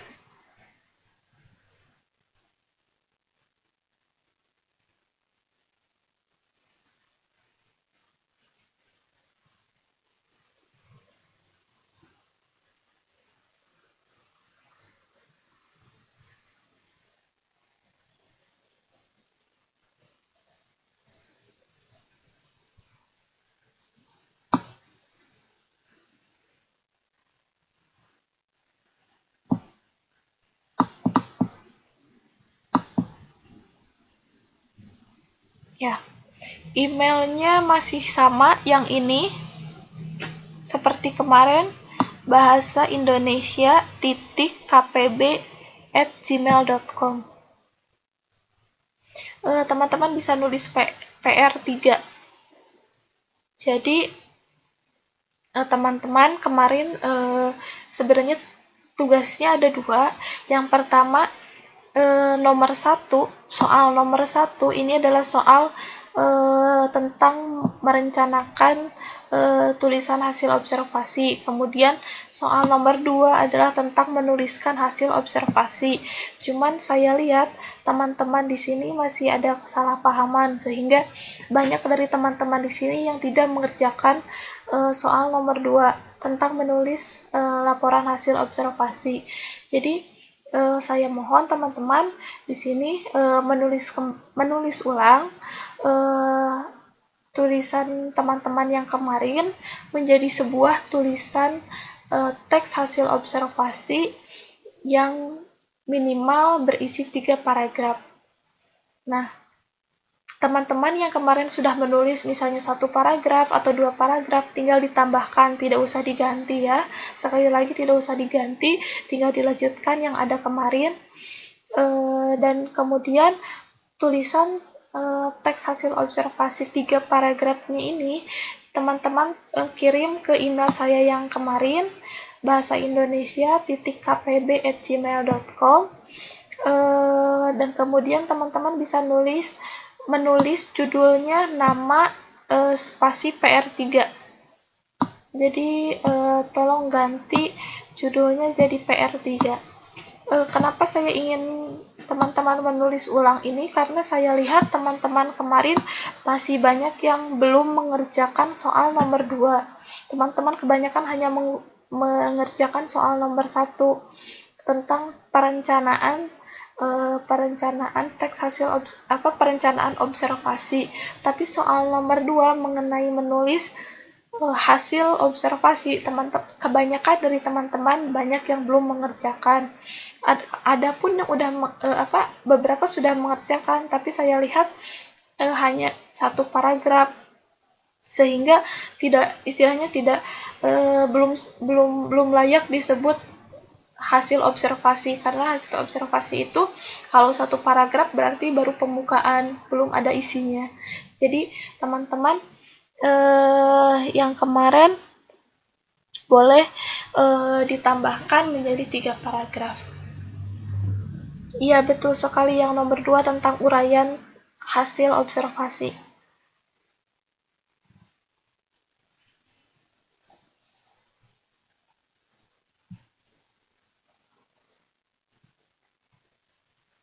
Yang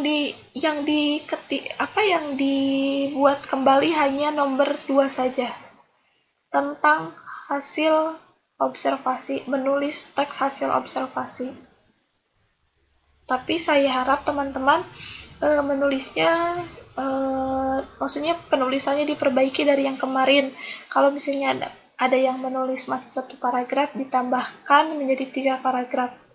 Atau beberapa kemarin masih ada yang belum menulis teks hasil observasi ya. Saya harapkan untuk kali ini dibuat teks hasil observasinya. Iya, betul sekali. Yang dikirim nomor 2 saja.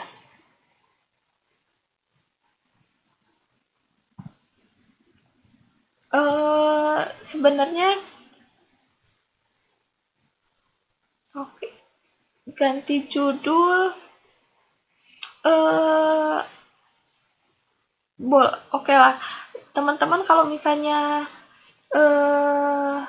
judulnya ingin diganti boleh. Kalau pengen nerusin yang kemarin juga boleh, terserah, bebas teman-teman. Tapi saya harap teman-teman menulis sendiri, bukan copy paste dari Google, bukan copy paste dari pekerjaan orang lain, karena saya juga bisa menilai yang mana yang copy paste dari Google, yang mana yang menulis sendiri itu kelihatan. Jadi saya harap teman-teman menulis tulisan ini sendiri, jangan mengcopy dari orang lain. Saya tidak peduli apakah itu salah, apakah itu benar, karena saya ingin teman-teman di sini semuanya kita belajar bareng-bareng untuk menemukan kekurangan kita masing-masing dalam menulis. Kalau misalnya teman-teman mengcopy dari pekerjaan orang lain, nanti teman-teman tidak akan tahu bagian mana yang teman-teman masih kurang, bagian mana yang teman-teman masih belum mengerti. Judul emailnya nanti teman-teman bisa menulis nama garis miring PR3 ya, karena kemarin PR2 maka yang minggu ini PR3. Kalau inspirasi boleh, tapi inspirasi dan mengcopy itu berbeda.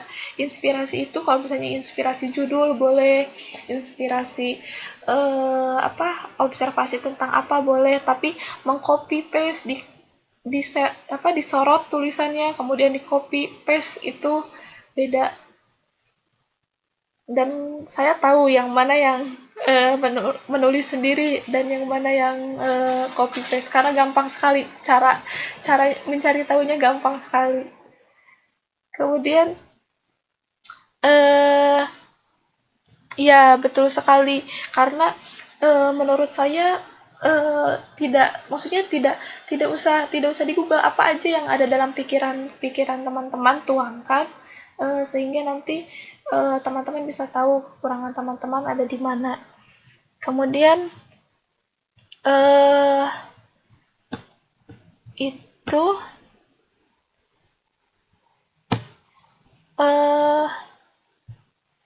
kalau misalnya tidak ada pertanyaan, waktunya ini tinggal 1 menit lagi. Jadi Kalau yang masih belum paham, saya ulangi sekali lagi. Kemarin ada 2 soal yang kita kerjakan. Yang pertama adalah merencanakan observasi, yang kedua adalah menulis hasil observasi. Tapi setelah yang saya lihat, teman-teman banyak yang belum mengerjakan soal nomor 2, yaitu menulis teks hasil observasi.